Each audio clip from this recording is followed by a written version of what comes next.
Welcome. Today we are going to explore a critical concept in modern programming languages: garbage collection.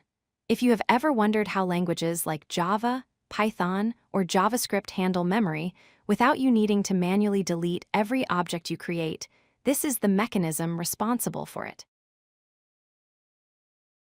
First, let's understand the basic life cycle of memory in any program. It always follows 3 steps. First, allocation. The program asks the computer for memory to store data. Second, usage. The program reads or updates that data. And finally, release. When the data is no longer needed, that memory must be freed up so it can be used again. Garbage collection focuses entirely on this third step. In older languages like C or C++, memory management is manual. You allocate memory and you must explicitly free it. If you forget, you get memory leaks. If you free it too early, your program crashes. In contrast, modern languages use automatic memory management. You just create objects and a background process, the garbage collector, automatically finds and cleans up what you're not using. To understand how it works, we need to look at where data lives. We have the stack and the heap. The stack is organized and stores simple values and pointers. It cleans itself up automatically as functions finish. The heap is where big objects live. It is a large, unstructured area. This is where the garbage collector operates, looking for objects that are taking up space but are no longer needed. So, how does the computer define garbage? It is simple.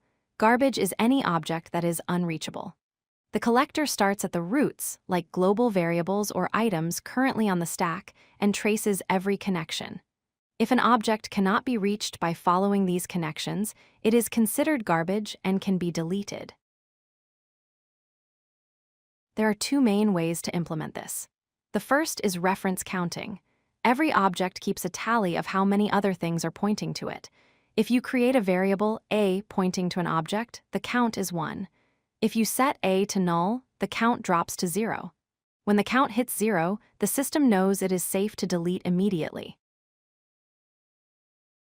Reference counting is simple, but it has a major flaw: circular references. Imagine object A points to object B, and object B points back to object A. Even if the rest of your program stops using both of them, they still point to each other. Their reference counts never reach 0, so they sit in memory forever, causing a leak. To solve this, most modern languages use the mark and sweep algorithm. It does not count references. Instead, it periodically pauses to do a cleanup in 2 phases. First, it marks every reachable object as alive. Then, it sweeps the entire memory heap, deleting anything that wasn't marked. This handles circular references perfectly because if they aren't reachable from the root, they don't get marked. To make this faster, engineers use generational garbage collection. It is based on the observation that most objects die young. So, memory is split into a young generation for new objects and an old generation for long-lived ones. The collector cleans the young generation very frequently and very fast, while checking the old generation rarely. This saves a huge amount of processing power. Garbage collection is great, but it has a cost. The process can be CPU intensive.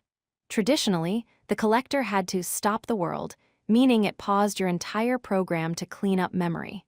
Modern collectors reduce this impact by running concurrently in the background, minimizing the time your application needs to pause.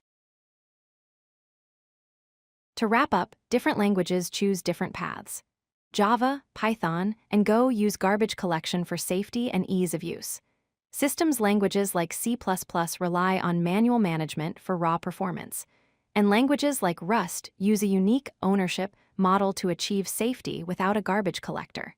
Understanding these trade-offs helps you write better, more efficient code.